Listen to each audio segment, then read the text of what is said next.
Step on your stool and go up safely. Before cleaning, disconnect the power cord from the power outlet and ensure that the equipment is cool enough, ideally under 40 degrees Celsius. Remove the basket.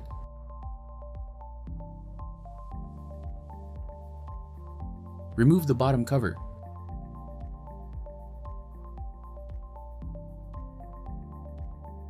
Then open the drain valve and drain the dirty water.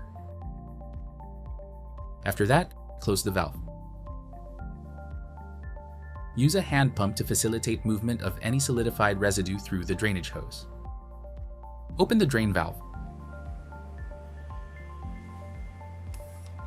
Then start pumping.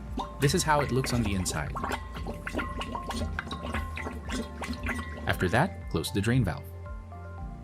Wipe the inner chamber, basket, and heater cover with a neutral detergent, preferably one with a pH level of between 6 and 8. Do not use chlorine detergent. That can cause oxidation of the chamber. And do not use volatile materials such as alcohol, abradent, benzene, and acid as solvents. Wipe the accessories with a soft cloth or brush and a neutral detergent. Wipe the heater and level sensor with a neutral detergent. Again, preferably one with a pH level of between 6 and 8, and use tongs where you can't reach.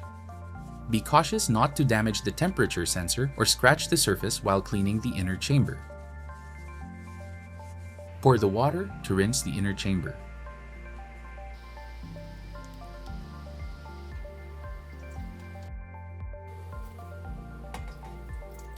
Open the drain valve again and wipe the surface with a dry cloth.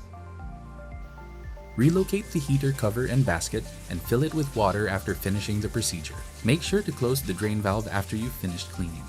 Ensure that the equipment is under 40 degrees Celsius and test the drive once without any samples. After the test drive, open the drain valve to drain and fill it with water again to use.